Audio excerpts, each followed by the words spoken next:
Yes, recording has started. Okay. So yeah, as I was saying, thank you for joining us this afternoon. We're going to, I think I've allocated 2 hours, which was a little bit enthusiastic, but I was hoping that there would be lots of questions. So yeah, we've got plenty of time for everybody to ask as many questions as they would like. You can do so by raising your virtual hand. Just take yourself off mute or pop anything in the chat. It'll be quite an informal session this afternoon. I also said in the advertising that we would break down the session into 4 different parts, one of which was we're looking at funding and how to access funding so that your communities can join in with the festival, looking at how to use the resources on our website. What else did I say now? Can't mind. Was it? I think it was the marketing plan and the resources on the website. And I will just double check so that we cover all bases on how to effectively promote your event.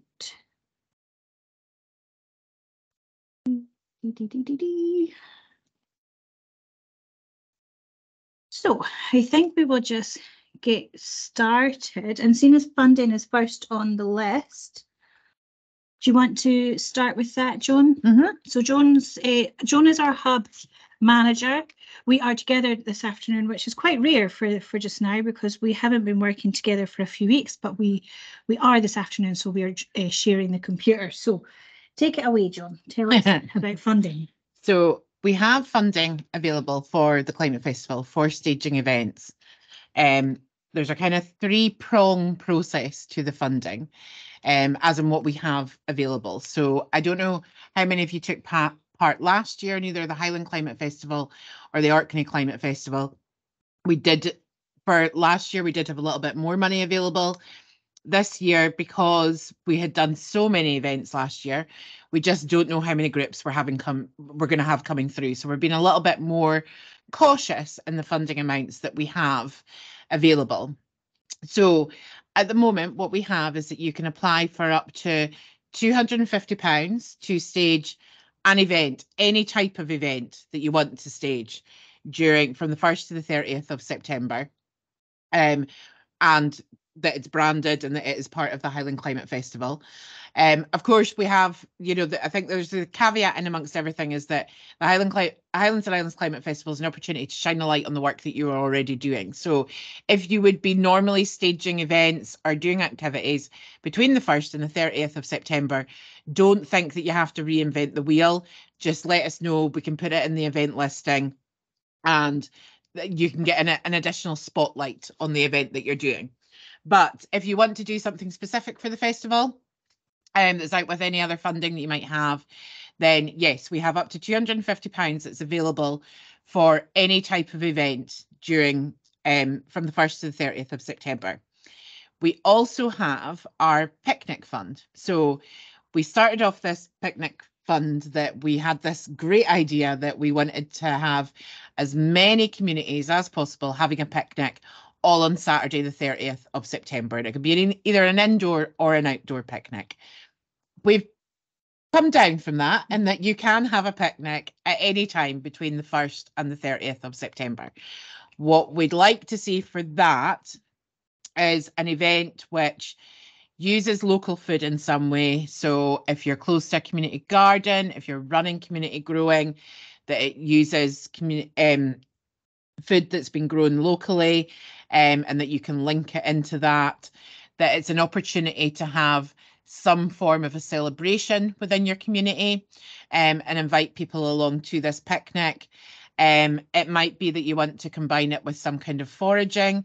Evie has an idea for a bramble bonanza, which we're quite liking at the moment, and we'll be putting some details on online about that soon. But that it's some form of way that people can come together and that can celebrate their local area and enjoy some food, sitting down and eating and having a drink together, non-alcoholic for the pregnant people. And there is up to £200 available to help support community picnics.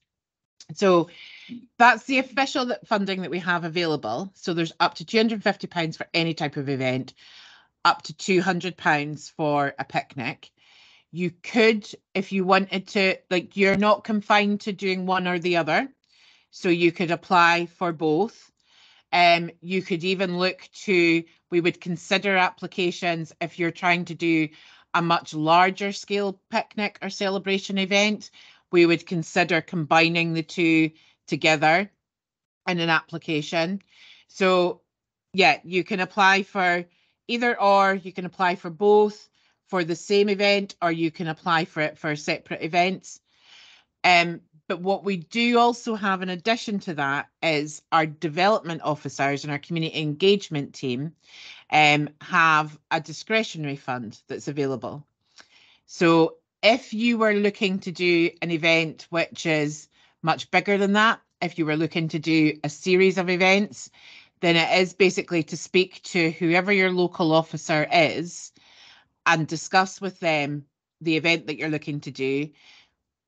For anything over that kind of £500, we would be looking for it to be an event that the hub can also kind of be directly involved in. But yeah, we have that discretionary fund. There's no complete limit on it. There's obviously not a whole lot of money. It depends on what budgets we have, and we want to try and fund as many groups and as many communities as we possibly can. But we are definitely interested in hearing about any form of maybe new ideas, something that's going to attract a kind of larger audience, that's going to be a bit more impactful. Then it would be to come and have a conversation with us, and we can start to see what we might be able to have available to you. To apply for the funding, then the funding application form is available on both the Climate Festival website and also on the Hub website. If you were looking for the discretionary funding, then you would need to get in contact with whoever your local officer is, and we can supply a list of them in this chat, can't we? Yeah. So sorry, I'm seeing a couple of questions. For the online form, the online form for applying for both, it works for both. There's just a caveat. If you select one, it'll give you the information for it, and then you can select the other one. So you can apply for both at the same time. And then, sorry, for the Outer Hebrides. So our area of kind of development and operation doesn't actually include the Outer Hebrides, Janet, because you have there's a Western Isles hub that's coming online.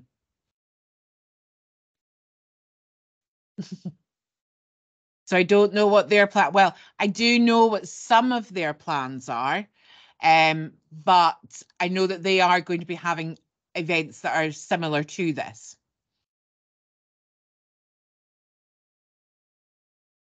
Did I miss another question? No, I'm just seeing somebody's typing. Okay. Hi, I just wanted to ask, I've just gone on the mic, sorry, I'm from Mancreve down in Slate, and I was wondering how big of a scale of a picnic are we talking about? Because we've got a great space and we could host quite a lot of people, but we would like to know, obviously, if we, as being a big space, I think we would need a bit more funding than the £200. And we were discussing it with Nadine already.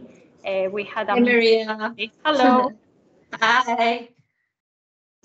Yeah, we can have a chat about that further to what we were talking about. Definitely. Yeah.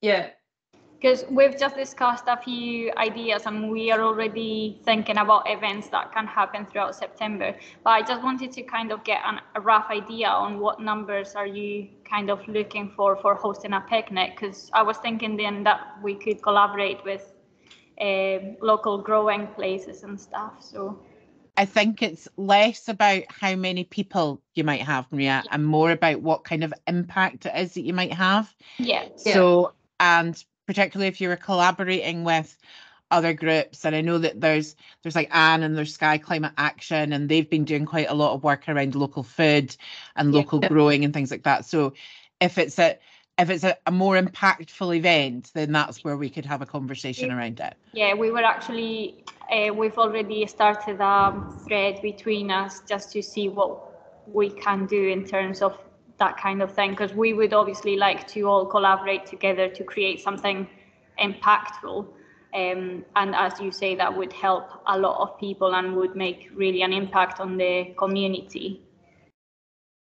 Yeah, that's definitely something that we can have conversations around. In terms of like, I didn't know if there was like, if it had to meet a certain amount, or if it was more about what you said about more about the impact and like collaborating with different people that are involved in the same climate action, or yeah. was more, yeah, perfect. Yeah, That's no, all. it's definitely more about that kind of impact and that collaboration, because that makes it, you know, it's like what we're looking for, these kind of discretionary fund type applications, where we're working with you as well to develop that event, is we're looking for those to be the kind of featured event. Does that make sense? Yeah. So that then, so just what you're mentioning there about having it anchored, that could be like the featured event for Skye. So, you know, we wouldn't be looking for another big impactful event, but that could be the impactful event. So perfect. Yeah, that sounds great. I just thought I would ask just now, but we've been working already on ideas and things that could happen, and we're arranging a meeting so we can just brainstorm and stuff. So yeah, I think given, sorry Maria, everything that we spoke about when I was with you, there's so much that you guys can do for this. So yeah, I completely agree. I think we should be having a conversation. Maybe you and I can catch up about that. Chrissy's away at the moment, so we need to have a chat anyway. So yeah, that sounds good. Perfect. Thank you. Feel bad now. We've lost poor Janet. She would have been more than welcome to stay with her. So I guess, yeah, if there was any other questions about funding, please do let us know. You can unmute yourself, pop it in the chat, whatever suits you best. But if you're ready to apply for funding, as Joan mentioned, the applications are open now and they are available on our website. If I knew better how to use this Mac, I would pop the link in the chat. What do you do? Here we go. What link are you looking for? The festival website funding. Joan, 20 million tabs. So I guess that's the other thing that we can mention at the minute is we launched the digital launch of the festival took place on the 3rd of July. So what are we now, the 12th? So just about 10 days ago. So the festival itself does have its own dedicated digital space. So it has its own website and has its own social media channels. So please do check them out for all the latest information from us. There is a newsletter sign up form on there as well, where you'll get specific. Oh look, somebody's beat us to it. Here we go. So yeah, there's a newsletter sign up form there where you can get all the specific information from us. And yeah, once we've received your application, then we can take forward conversation from there, and we'll pop information on how to contact your development officers with the Highlands and Islands Climate Hub in the chat as well, because one of the stipulations of our funding is that funding is available to members of the Highlands and Islands Climate Hub. Now, membership of the Highlands and Islands Climate Hub is a super straightforward process. It's a free process, and anybody is available, and anybody within our geographical spread, so from Shetland down to Skye, is welcome to become a member. And it's a really straightforward, as I say, simple process. Oh, we've got Janet back.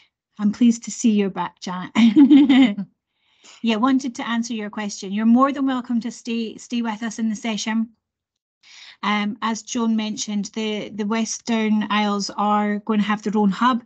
So what could even be taken forward is the information you gain from this session could be taken to them to sort of say, is this something that you guys would be looking to host, and can we get involved in that kind of way? But it could be that they're planning a slightly different celebration, because every hub will be different. It'll be up to them to decide how they want to celebrate community-led climate action.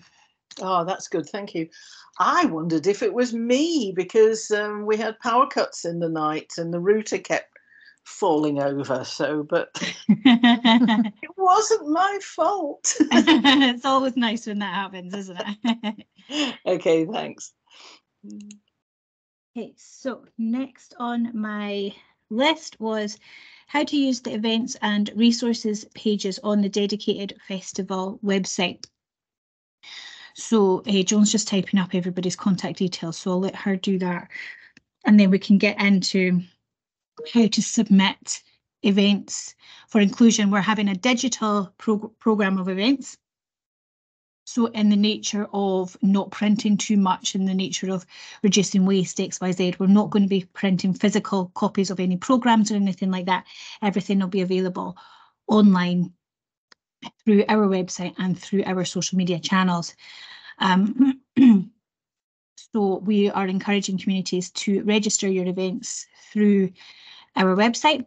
We then get notified that you've done that, and we can go in and approve those events so that they are then visible live on the website, and then they will form our promotional package that goes out through our social media, press releases, all those sorts of things. So we'll pick up that your events are happening, and if we have any questions, we can get in touch with you. Just this afternoon, actually, I'm going to do an interview with BBC Alba to talk about the Climate Festival. They're interested in talking to community groups that are getting involved in the Inverness and Inner Murray Firth area. So those kind of opportunities I'll be able to direct to groups that I know that are participating. And I'll know that you're participating if we've funded you or if you've registered your event on the website. Somebody, yes.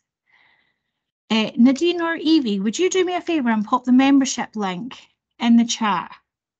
I'm useless. I cannot do two things at once. That'll be great. So, do we want to screen share the event EPIC?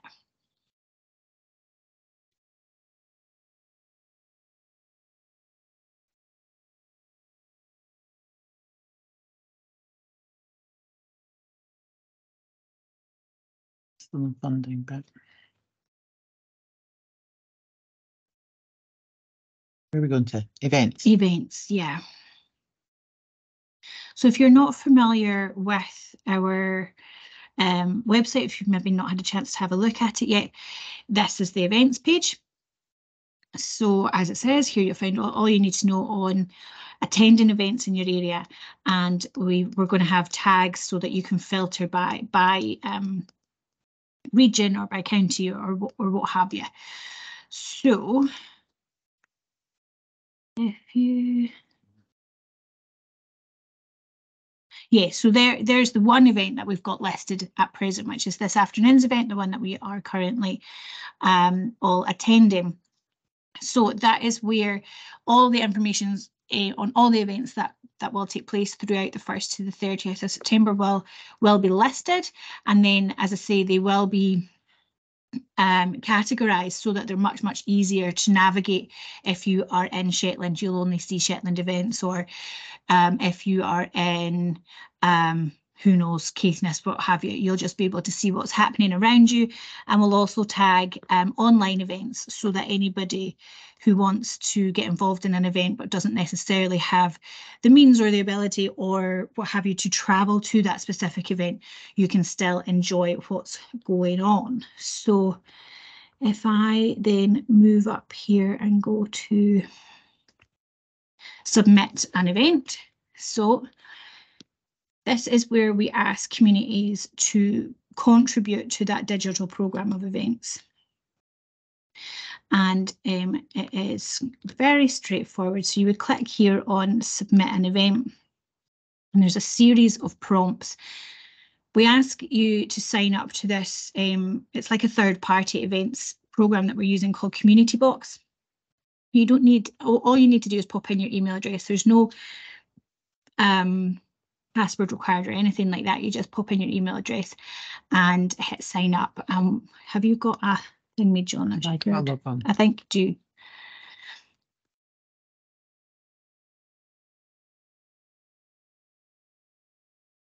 Oh, log in. That would help.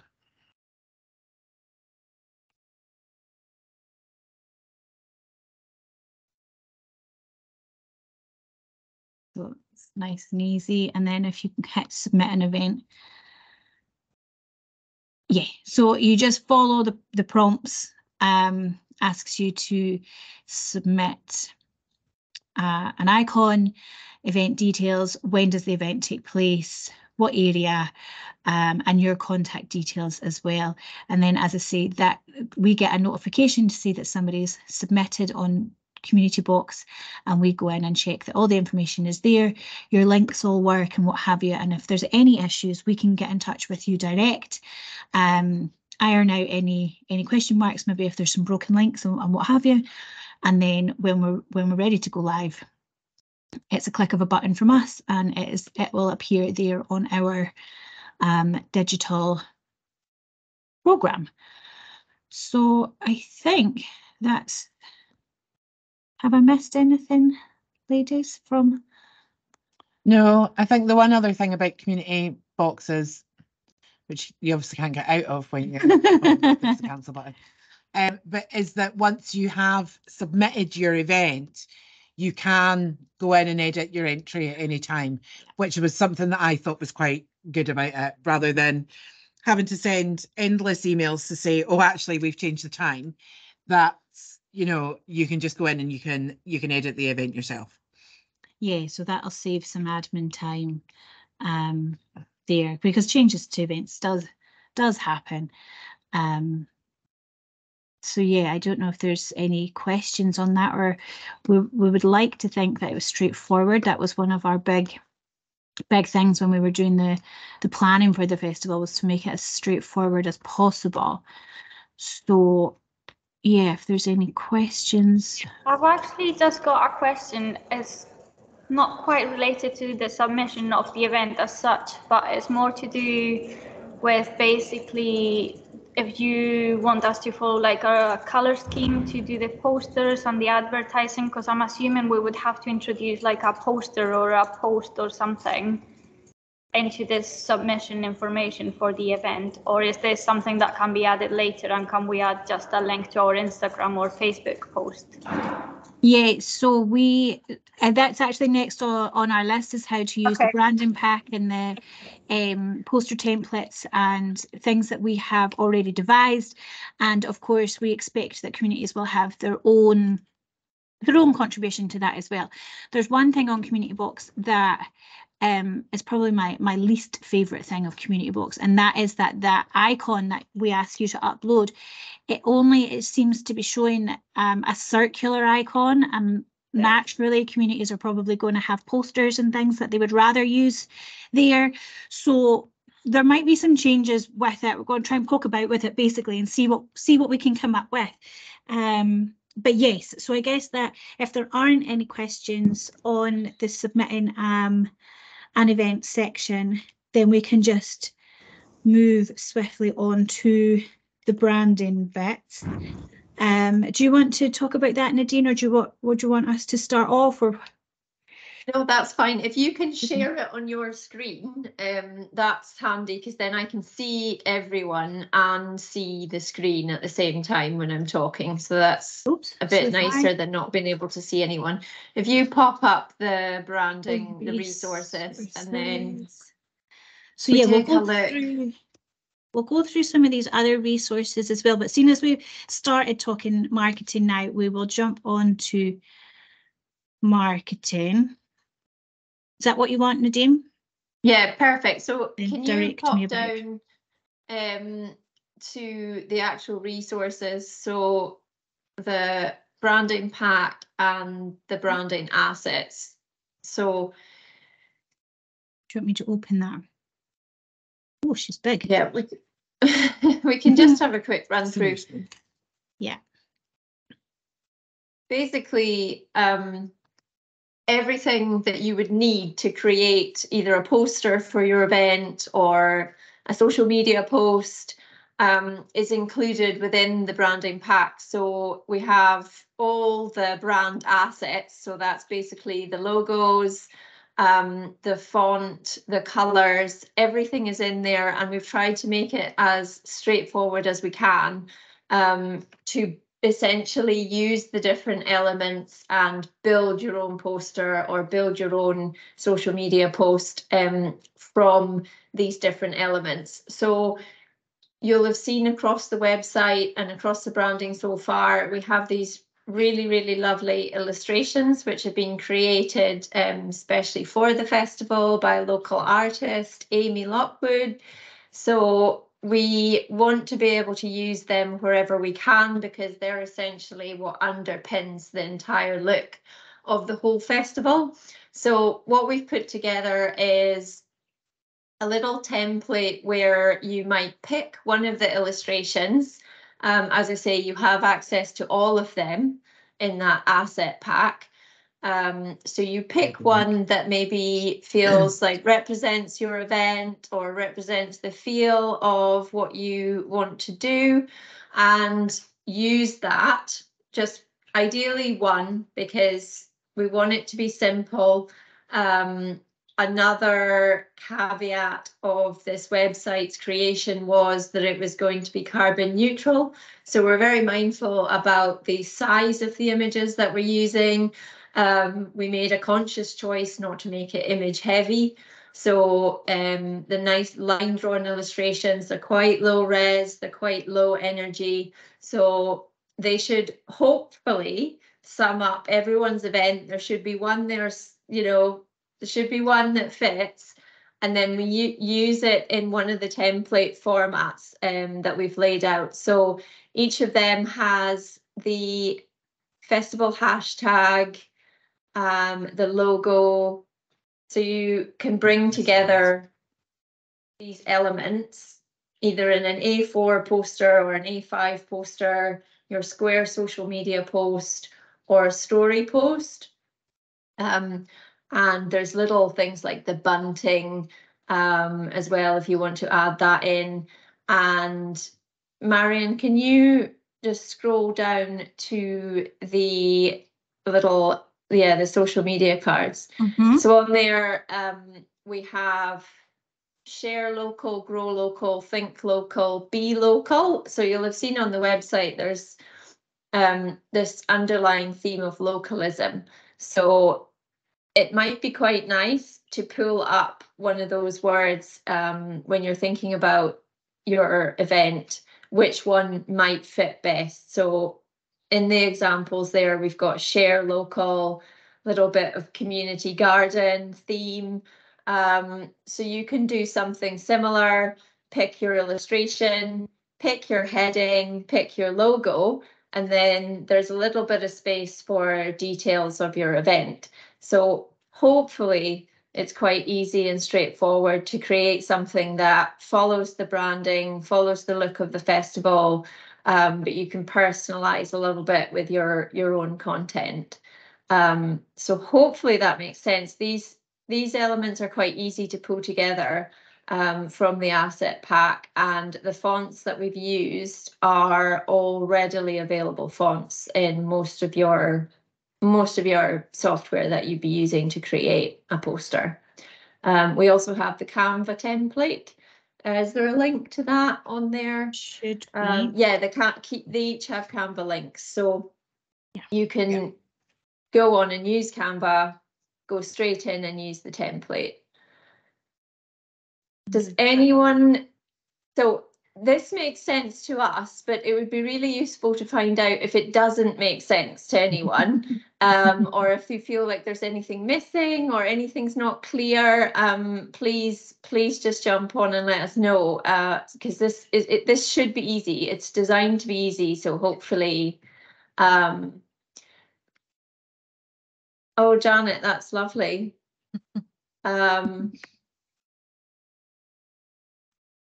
Nice to know that you're an illustrator. Good, you're in the right place. Yeah, my background's publishing, so I appreciate.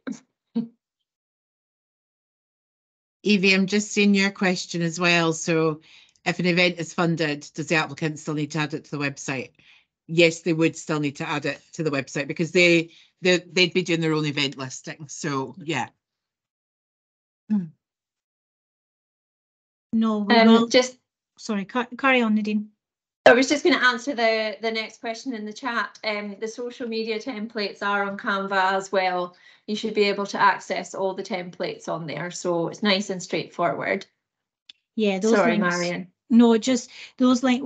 Joan and I just noticed we've got a dud link to The assets. Yeah. And that's actually what Joan and I were frantically trying to do.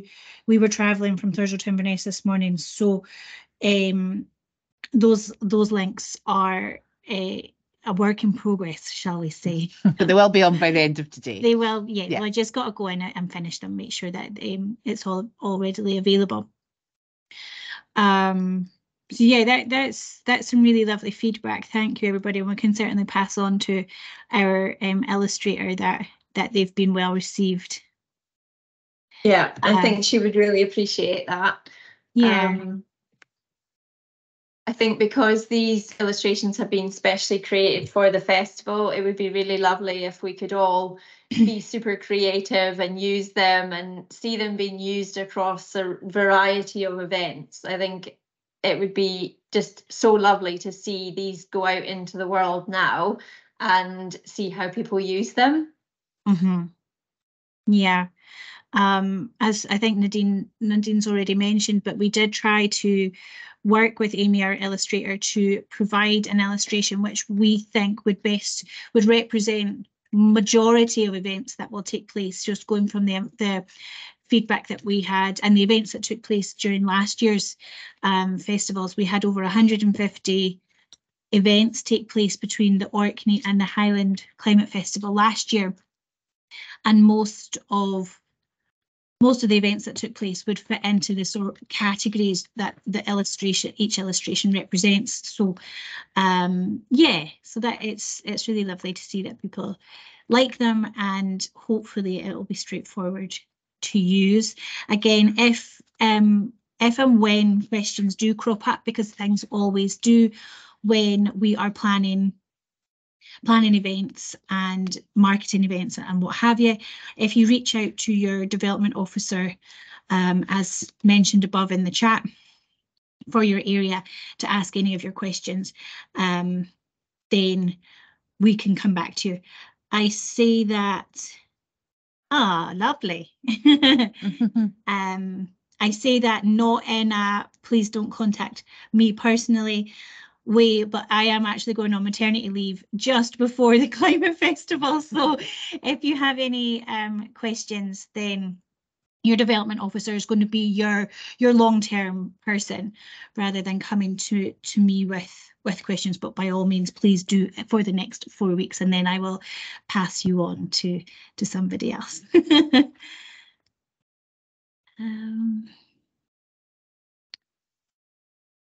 Goodness, I feel like we're getting all the gold stars from Janet. I know. So good. So I guess if there's no specific branding pack questions further, I will just go back over to the website and show you some of the other resources that we have developed. And this has come, the resources that we've developed have come from feedback that we had from previous celebrations. And we should also highlight that we've been working with a working group of people that participated in the 2022 Climate Festival. Both, as I say, there was one in Orkney and one Highland-wide.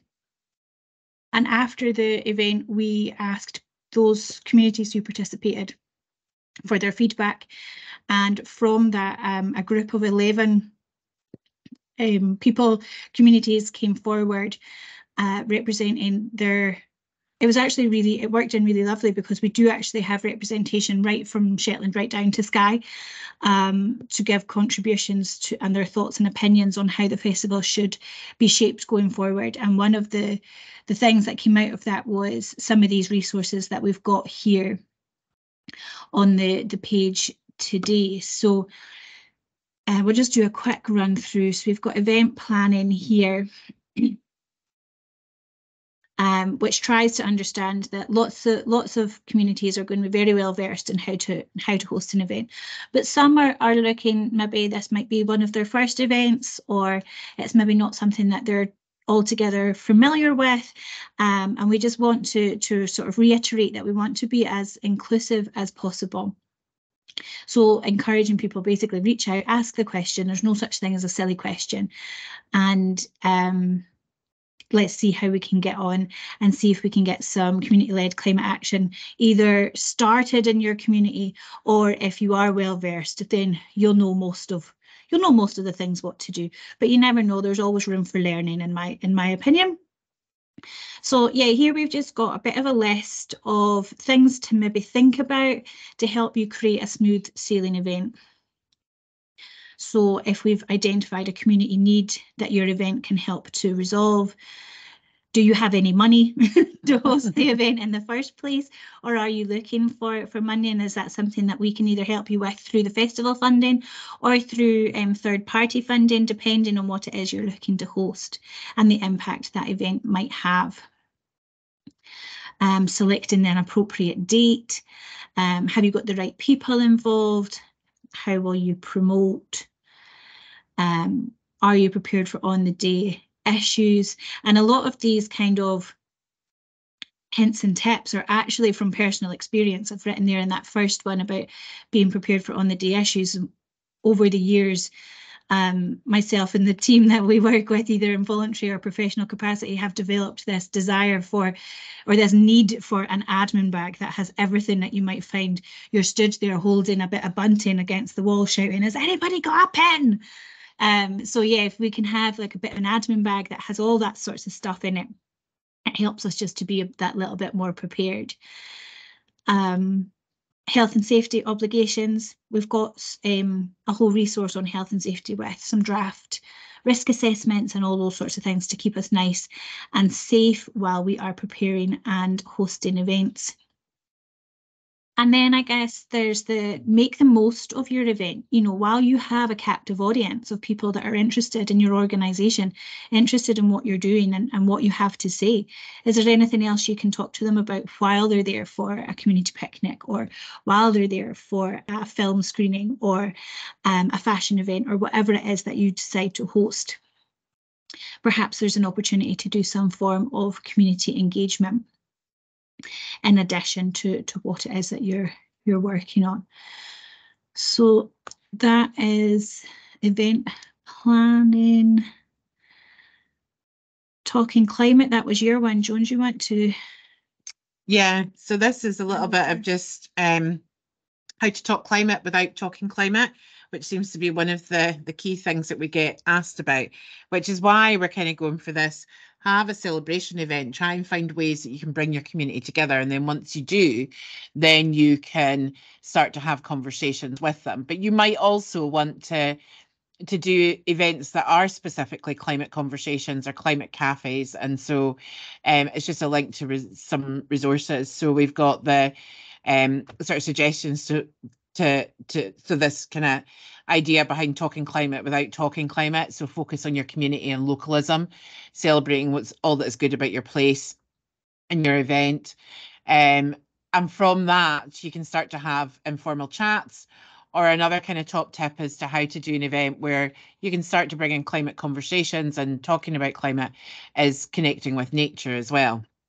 But if you do want to do something that's more overt, so there is the climate cafe movement. Climate cafes are informal, inclusive spaces, and it might be a good opportunity to actually launch your own climate cafe during the climate festival. And so we've got the links that will take you through to that team and how to do that. And we're quite happy to also support if you are looking to start a climate cafe in your local area.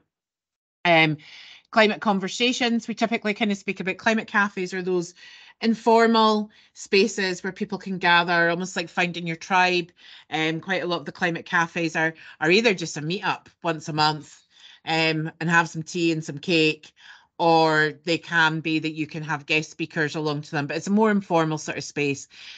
Tend to think more of climate conversations as having a more formal and a bit more of a structure to it. And we've got a link there to the pack that the Scottish Government actually provides through Net Zero Nation, and how to hold and host a climate conversation, if that's something that you'd like to do. Or we've also got the links there to Climate Outreach. So Climate Outreach are an organisation who their main aim is about communicating climate change, and they have got a ton of research and resources that's available there for how you can start to help to start those kind of conversations in your community, the sort of things that you might want to consider, the sort of even right down to, you know, if you have people that are climate deniers or who are potentially awkward or difficult in your community, like how you can have conversations with them. Want to go on to sustainable events? Yeah. Shall we check if there's any questions? Yeah. Sorry, Climate Fresk. Not as yet. None of us have, Janet, but we might come to you, seeing as you're trying to be a facilitator in it. But it is one that we know about. Yes. Yeah, because it can be done face to face or online. I've done both. I've facilitated both. I must admit I prefer the face to face because it's more 3D. But you use mural software, and it's I found it's a really good way for people to get their heads around the nuts and bolts of climate change in a fun way. It's not me standing at the front pontificating. It's like a card game. Yes.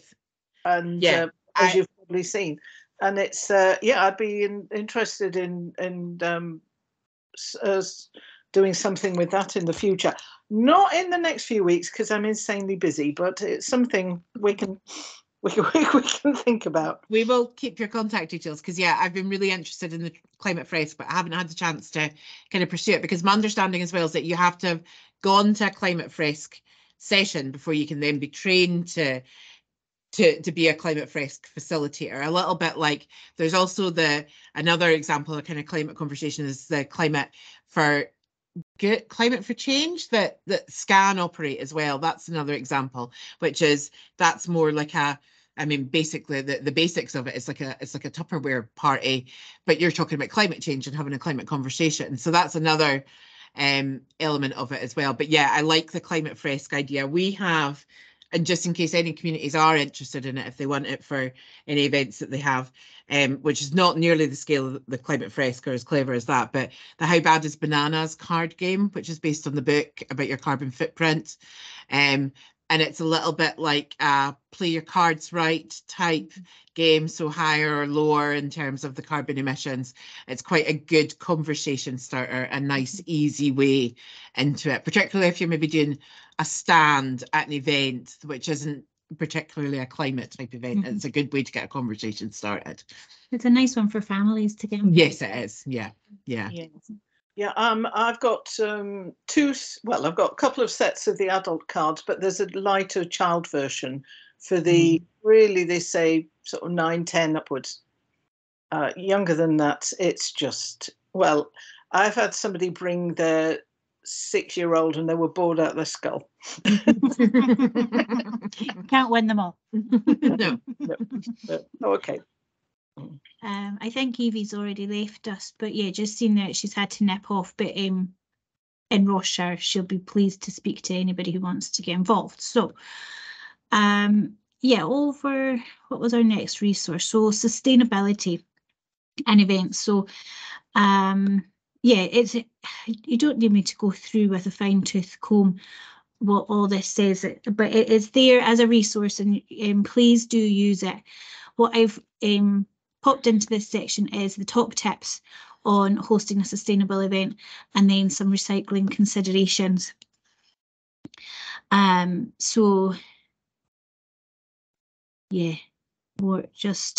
can browse that at your leisure, but it's just things to consider. So traveling, promotional materials, offering refreshments, carefully considering the resources your event requires.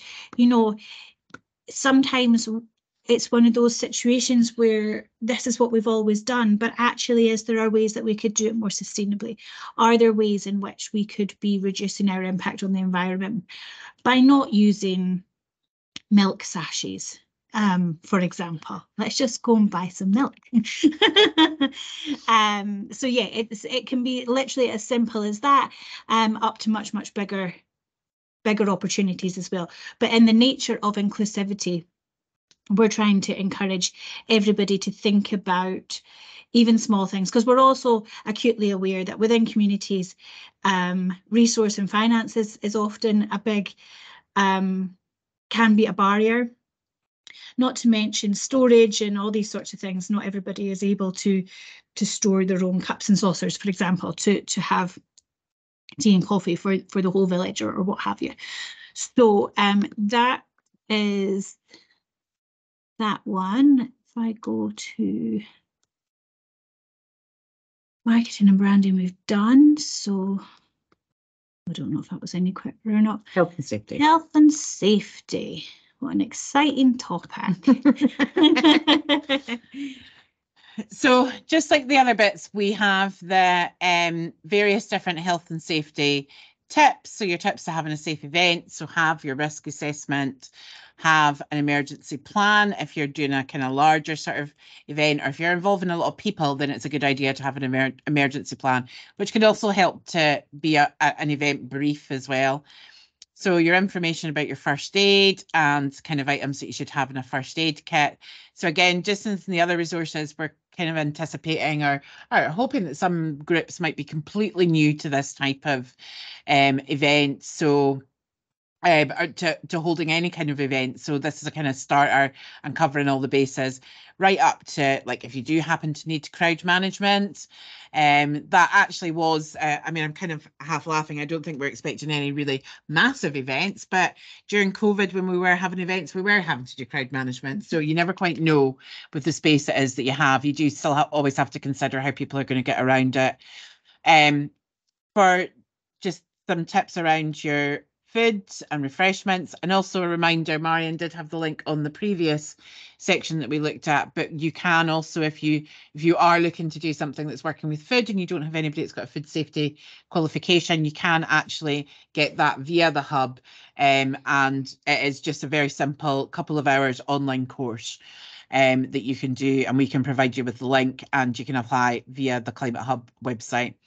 So everything to do with your fire safety, electrical safety, your waste management, and then how you communicate as well. And then we do have some resources here as well. So there is a template risk assessment. So that links into a risk assessment that's nice and easy for you to fill out, so you don't have to go looking for one. And there is also a template emergency plan as well. And that template emergency plan has been specifically written for it to be an event brief for you. I think one of the things that's key is that if you're involving volunteers, that it's making sure that everybody's informed as to where things should go, what to do in the event of an emergency, and that the template emergency plan, you can delete the bits of it that's not relevant to you, but keep the other bits, and it would build up to have an event brief for you, which you could then make sure that everybody involved in your event has a copy of. And then the next section is reporting and evaluation, which is not finished yet. So that's where we are. But what we will be asking for is very, very simple reporting and evaluation. We obviously want to the Climate Hub. So the Highlands Islands Climate Hub last year we had full ownership of the Highland Climate Festival and the Orkney Climate Festival, and we wanted to this year make the ownership that was on the working group that we've been working with. We would like at some stage the Highlands and Islands Climate Festival to become its own being rather than having to be attached to the hub. So because we want to be able to take in additional funding, sponsors, for it to grow to be a bigger event, and for everybody to have ownership of it and how it's shaped rather than it being of the hub. So therefore things like that reporting and evaluation of events, even though I've been a development officer, a development manager, it's additional pieces of paperwork, but all of that evidence and information that we get back, that's what we can then use to try and gain more traction under it for future years, and to take in funding and to take in sponsors for it. But the monitoring and reporting will be a very, very simple thing, in that how many people attended your event, give us a quote, give us a few photos, and that will be basically it. Yeah. Which leads us on to the final part of the session that we were going to look at this afternoon, was hints and tips on how to promote your events effectively. And although we have already discussed using our website to submit your events, I think actually we could just stop sharing now. Okay.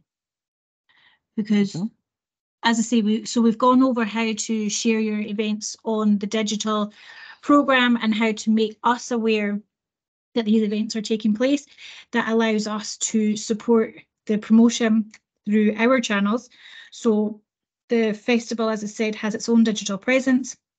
Your event will then be listed on our website, on our Facebook page, our Instagram and our Twitter. That's where you'll find the festival's digital presence. But as well as that those channels should be complementary to your own promotions, which you would do for any event that you were hosting. You know your communities best, you know where to find them, you know where they hang out, whether that is putting a poster in your local library to get most of your audience, or using your own Facebook page or website or whatever it is that you have. I mentioned briefly earlier that this afternoon I'm going to go and do an interview with BBC Alba, and we will be actively seeking these kinds of opportunities as well. So if that's not something that you're familiar with, then please talk to us, and if we can at all, we will put you in the right direction, or we will certainly ask for more interviews and that sort of thing. Just yesterday I spoke to BBC Radio Orkney, and I think next week our Islands Development Officer is hoping to touch base with BBC Radio Shetland. So yeah, so if that is something that you're well versed in, please crack on. But if you do have any questions, please do let us know, and as I say, we can put you in touch with the correct people, or ask the question ourselves. You know, I'm a big believer in don't ask, don't get. And if you wanted anything like draft press releases, again, I'm sure many of you are very, very familiar with how to put together a press release and who to send it to and what have you.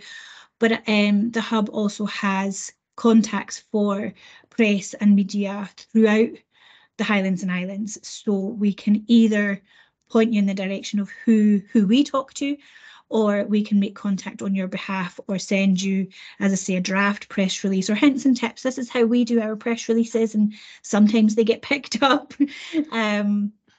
So yeah, I think that just wanted to cover off that we can offer support with those kinds of things. And I think I wanted to mention something about hashtags. Oh, if you are Instagram users, I know a lot of communities are, there are just ways in which we can, because we completely understand that some of this stuff is very, very time consuming. In fact, lots of it is very, very time consuming. So you want to get the most from the content that you create. So if you are hoping to be involved in the festival, and if you're an Instagram user, if you go on to, say, our Instagram, we will be using the two hashtags which were on that marketing and branding pack, which is HI Local and HI Climate Fest.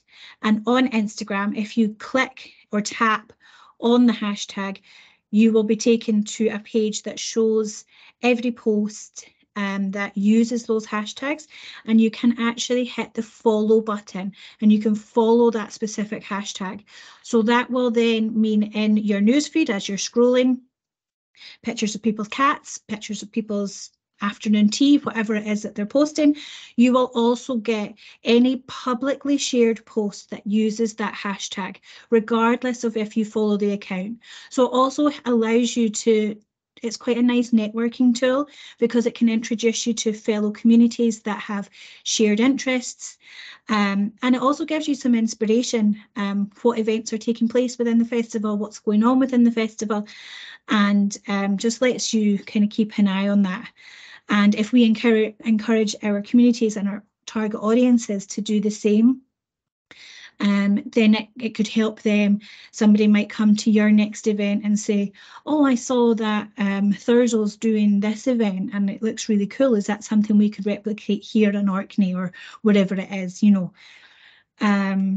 So yeah, I think that was just one thing that I personally don't make enough use of, so I'd like to get into a better habit with it.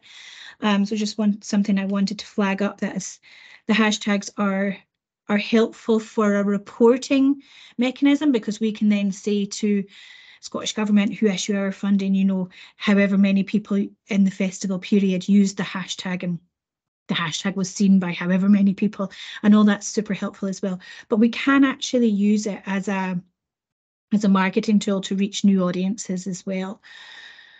So is there anything, do you want to add anything into that, Nadine? No, I think that was very thorough, sufficient coverage of hashtags there, I think, Marion.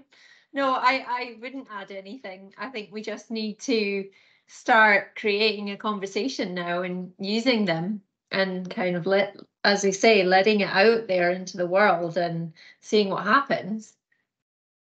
Yeah, I think actually that's the next exciting bit for us. We have had people applying for funding, so the funding applications have been coming in for a few weeks now. But now that we have the digital launch and we have the website up and running, I'd really love to see some events start coming in, so we can start promoting what communities are actually going to be doing. I guess now is a good time to mention our contribution as the Highlands and Islands Climate Hub, as well as developing the digital presence and sort of managing the social media and the website, if you will.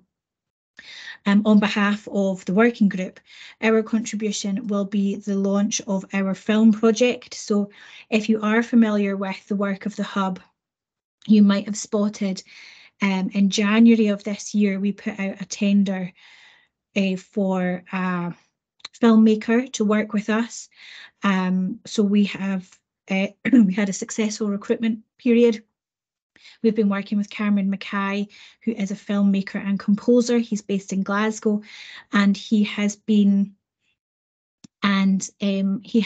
working with a group of 10 community organisations from Shetland to Skye to really celebrate community-led climate action taking place in our vibrant communities. And that film will be around a 30-minute film, and it will be launched in the festival. So around the middle of September, perhaps towards the end, because I think it's the 25th to the 1st of October is Scottish Government's Scottish Climate Week. So yeah, towards the second half of the festival, we hope to launch our film. And as I say, that will be our main contribution in terms of a physical event that people will be invited to come along to. And thereafter, we will have the film available for communities across the region to show in their own village halls and what have you. And we would do our very best to support that going forward. You're seeing your question there, Janet, about using Gaelic in our publicity. We will be.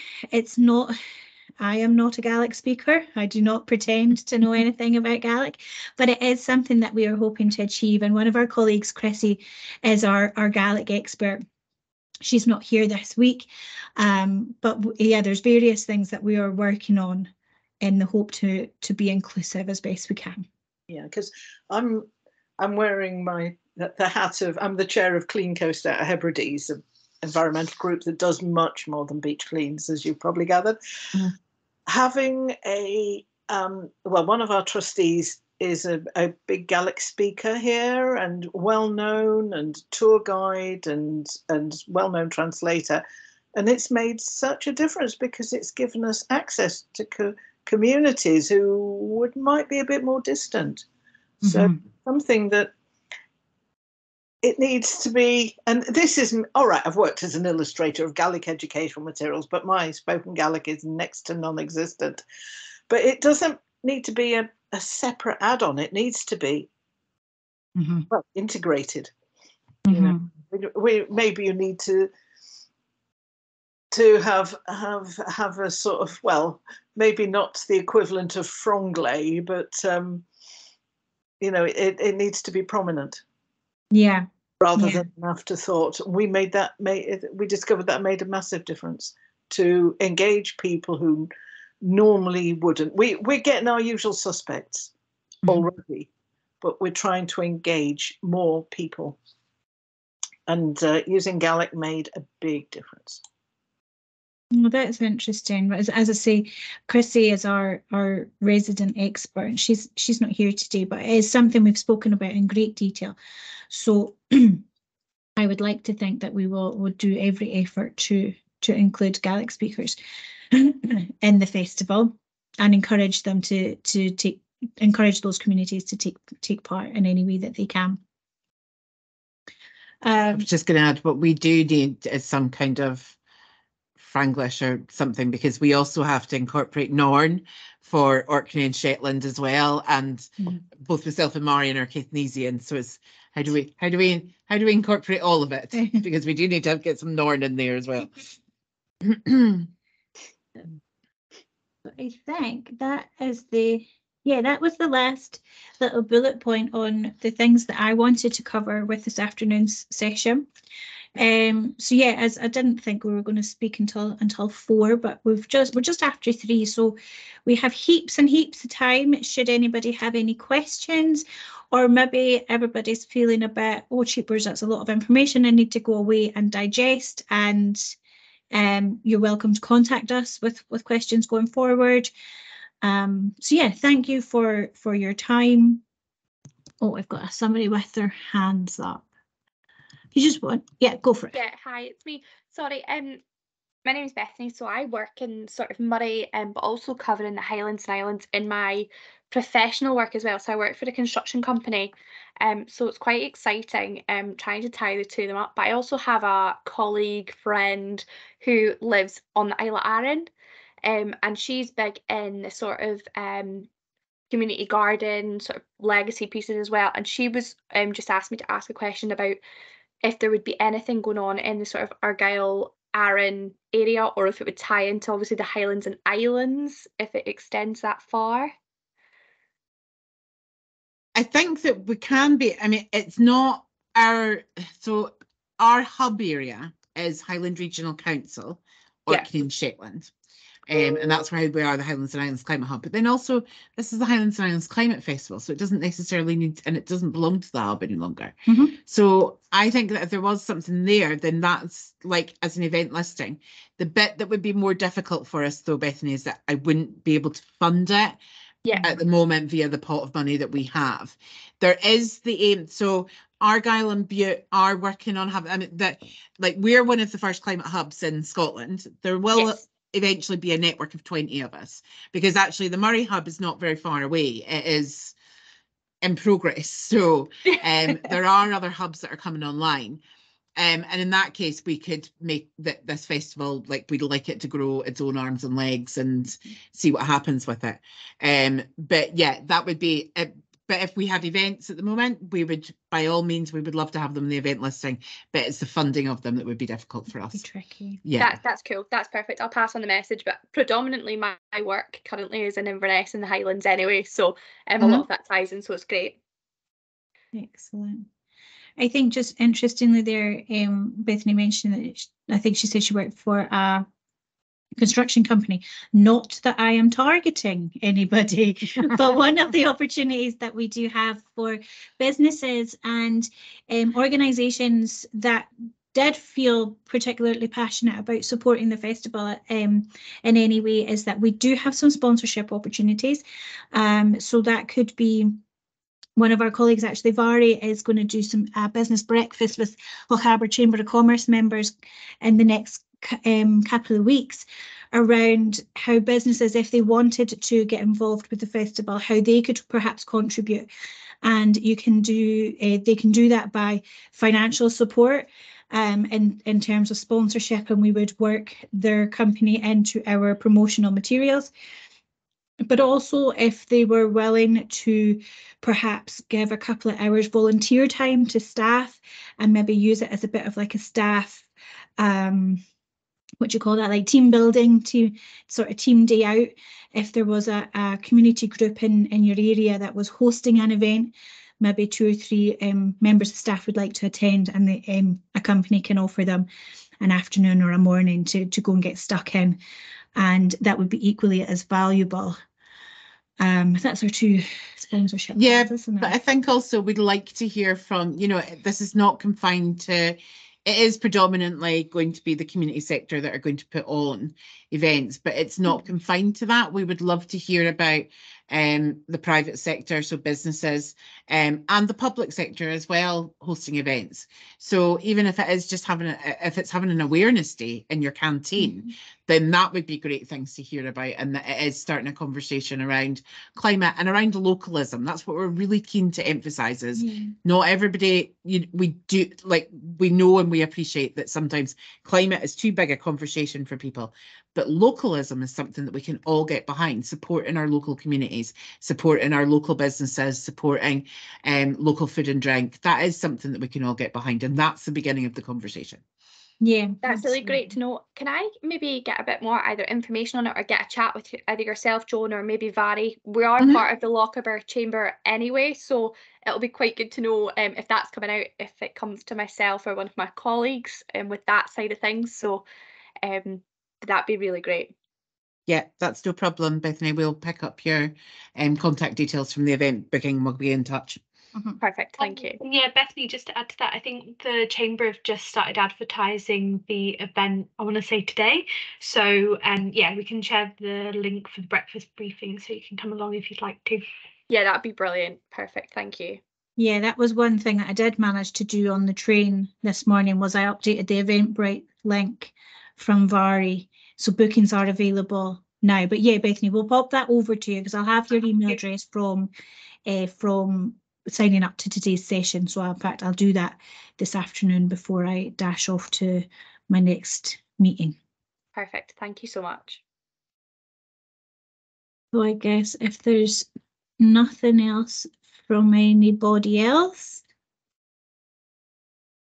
we can let everybody go and get a cup of tea. So I guess, yeah, thank you for joining us this afternoon. I hope you found it useful. I hope there are some ideas now forming in people's brains as to how you can get your community involved in the festival, and how to use the website. We look forward to seeing more questions come in. So please do reach out to us. We're here to help. And basically, without the communities that take part, the festival is nothing. So apart from us and a one film screening. So please do reach out to us, and we look forward to seeing your funding applications come in and your event submissions. I don't know if there's anything else anybody wants to add.